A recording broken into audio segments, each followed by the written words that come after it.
Charte traditionnelle de la bonne épouse africaine. Une épouse n'est pas une invitée dans la maison. Elle en est la colonne invisible. Elle est initiée à l'art d'être femme, épouse. Une épouse n'est pas née, elle est formée par les mères, les tantes, les anciennes. Elle connaît les secrets du foyer comme la prêtresse connaît son autel. Avant le mariage, elle reçoit les enseignements des mères. Elle connaît les tabous, les rôles et les codes. Elle comprend la place de l'homme, celle de la femme et l'équilibre du monde. La calebasse ne tient pas debout si tu ne connais pas l'art de la poser. 2. Elle ne parle pas plus fort que son mari. Dans le couple traditionnel, la parole de l'homme est le tronc, celle de la femme est la sève, invisible, mais essentielle. Elle ne contredit pas son mari en public. Elle l'écoute d'abord, puis conseille dans l'intimité. Elle connaît le pouvoir d'une influence douce. Une femme sage maîtrise sa langue, comme une guerrière maîtrise son sabre. 3. Elle sert avec noblesse. Servir n'est pas s'humilier, c'est organiser, nourrir, ordonner. La bonne épouse est la gardienne de l'hospitalité, du linge propre et de la marmite chaude. Elle se lève tôt, veille à la propreté et à l'ordre. Elle offre à manger avec respect.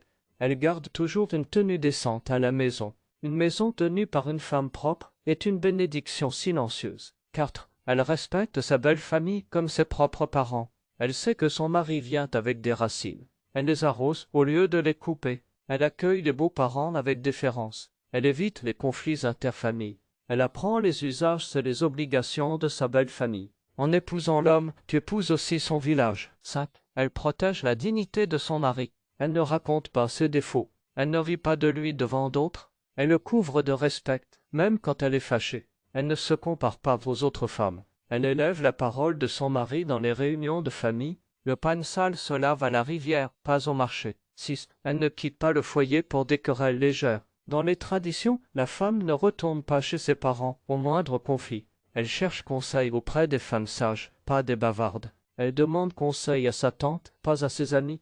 Elle respecte les étapes du dialogue avant d'envisager la rupture. Une jarre qui se casse trop vite n'a pas été bien cuite. 7. Elle veille sur la fertilité du foyer. Pas seulement des enfants, mais de la paix, de l'abondance, de l'équilibre. Elle chasse les mauvaises influences par son attitude et sa prière. Elle protège sa maison des jalousies. Elle ne laisse pas entrer n'importe qui dans l'intimité du couple. La femme est la première prêtresse de la maison. 8. Elle est une éponge, non une pierre. Elle absorbe les tensions sans exploser. Elle sait parler quand il le faut, mais choisit la paix plutôt que l'orgueil. Elle ne répond pas à la colère par la colère. Elle parle au bon moment et avec les bons mots. La bouche douce désarme même le serpent. 9. Elle transmet la fierté d'être femme, à ses filles, à ses nièces, aux jeunes femmes. Par sa tenue, sa voix, son humilité, elle enseigne sans donner de leçons. Elle garde toujours sa pudeur.